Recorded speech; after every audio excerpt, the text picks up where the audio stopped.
Aaron Beck is the artistic director for the Tulsa Opera, and we're blessed to have him with us now. Aaron, good to have you, buddy. Thanks so much. Thanks for having us back, Sam. Well, anything we can toot your horn about, right. I want to do it. I didn't know you sang tenor. Well, I used to sing tenor. I started out as an opera singer and then worked my way into playing piano for opera singers and conducting opera orchestras and gradually worked my way into where I am now. So, can you give a little history here? Because we can all use a little history lesson.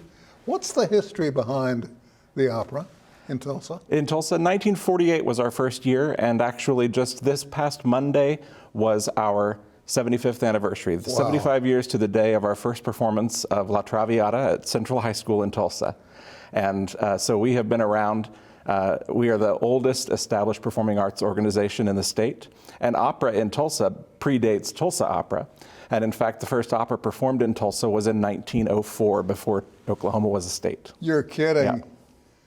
Probably some governor complaining about the bed springs, but that's a different story. Well, you know, one of the founding fathers of Tulsa once had a quote that said, somebody criticized him for building an opera house, and he said, well, we didn't have streets and we didn't have running water, but an opera house loomed as an immediate necessity. Really? Yeah. I came across one of those tidbits that there's really no place to use, and I'm going to use it now, but John Wilkes Booth performed in the Opera House in Fort Smith, Arkansas, before he shot Lincoln. Oh, wow. Wow. I've always thought, little did we know. Couldn't he have broken his leg there? Well, we kill people on the stage all the time at opera, you know. So. What do you do on the 16th? The 16th, we are going to be at Mother Road Market in Tulsa, and we're going to do a great little lunchtime performance. It's a great place to be for lunch, and we're going to do some Christmas music. We have a program called the Phil Strip Resident Artist Program. They perform dozens of times in the Tulsa community all through the year, from January to December, and bring opera to the people. So you don't have to come to the theater to see it. You can go to Mother Road Market, 12:15 p.m. on the 16th, and listen to some great performers perform Christmas favorites. Well, that's an understatement, and you're getting to be the master of understatements here, because when you say great voices, you're not just playing around. You have some incredibly talented people. Yeah, yeah. It's really amazing. It is an honor beyond honors for me to be the one who sometimes gets to take the credit for what some of these people do, because I tell you what, there's nothing like it in the world to hear these people perform without microphones, unamplified, over orchestras in large theaters. It's really the Olympics of music. I hadn't thought of it that way, but you're right. And it's going to be the Mother Road Market. Mother Road Market. Many other places in Tulsa, too. January 6th and 7th, Tulsa Youth Opera, which is our youth training program, is going to be performing Christmas opera, A Mall and the Night Visitors, at the Tulsa Performing Arts Center. So we're all over town. You can go to the theater, you can go to the Mother Road Market, you can go anywhere, and you can hear opera. Well, I got to ask you this question. Given the longevity of the opera company, have we seen any of our young ones move on to larger companies, and could you help identify some of them? Well, I just saw one yesterday at our office. Chris Mose, who was a student in Tulsa Youth Opera when I started working at Tulsa Opera many years ago, who just finished up his postgraduate studies at the Royal Academy of Music in London.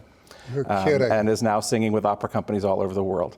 We have a lot of stories like that, but we also, maybe even more important to me, we have a lot of children who have gone through our programs who are now successful parents and successful teachers and doctors and lawyers, and people who are just better people for the arts, having touched their lives. Sarah Coburn ever work with Tulsa Opera? Last weekend, Sarah Coburn gave us a benefit recital at the Lorton Performance Center at University of Tulsa, and shattered our goals in terms of fundraising and ticket sales, because people just absolutely love her, and so do we.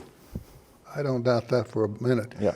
What about, I guess what I'm reaching for here is, have any of the young ones in the history of the opera come along and wound up in places like New York City or Los Angeles? Are those dreams possible? Oh, of course. I mean, I grew up in Joplin, Missouri, a town of, at that time, 40,000 people, and I had big dreams, and I had a lot of people who told me I couldn't do it, and I was one of those kids who was going to show them that I could, whether they liked it or not. Yeah. And next thing I knew, I was performing on stages in New York City. It happens more than we ever think it possibly can, and it happens because people are dedicated to presenting the arts and not afraid of presenting art as it should be to children. You know, I sing the praises of the women in this world as often as I can. Of course, I'm married. I have daughters. I have granddaughters.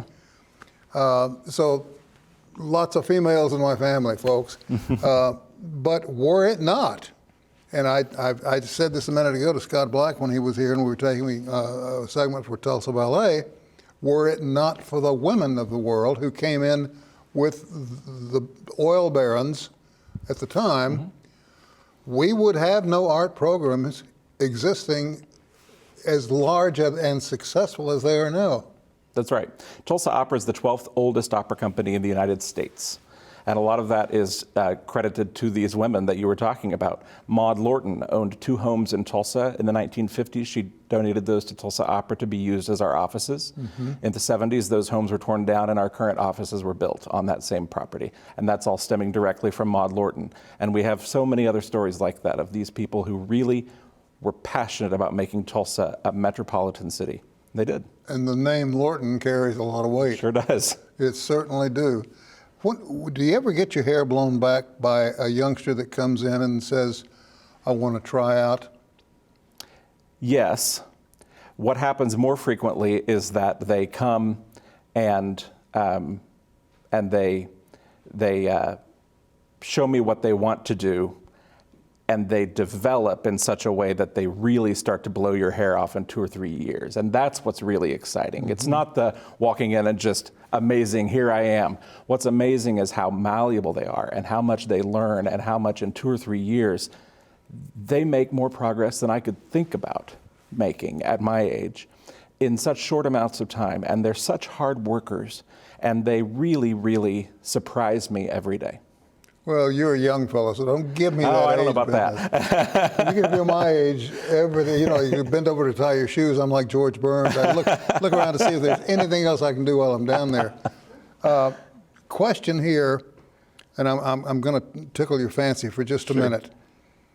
Of all the operas you've been involved in, what, and I don't know if this is a superstitious thing I shouldn't ask, but I'm going to ask it. What's your favorite? It's not fair, is what it isn't. I'll say one of my very favorite of the traditional operas is Faust, which of course is the story of Mephistopheles and his deal with the devil, a French opera by the composer Gounod. I love all the other classics, Carmen, Magic Flute. But I really love contemporary opera. There are new operas being written every year all across the world, and actually the vast majority of new operas written are being written in English. And so we have great operas of contemporary works like Dead Man Walking. We have an opera called Glory Denied, which is about the longest serving prisoner of war, U.S. prisoner of war in Vietnam. We have stories that matter to people today. And they're all being presented through opera. And they're all being presented through opera. I know I saw a production of Carmen in the Locker Room back about 1982, 83. And I was knocked out. Yeah. I thought, what are they doing? And then I saw it. And I thought, wow, this is really creativity. Hey, thank you for coming so by much, again. Sam. And it's good to see you again. You too. I'll keep you posted on everything. All right. You do the same for me, okay, my friend.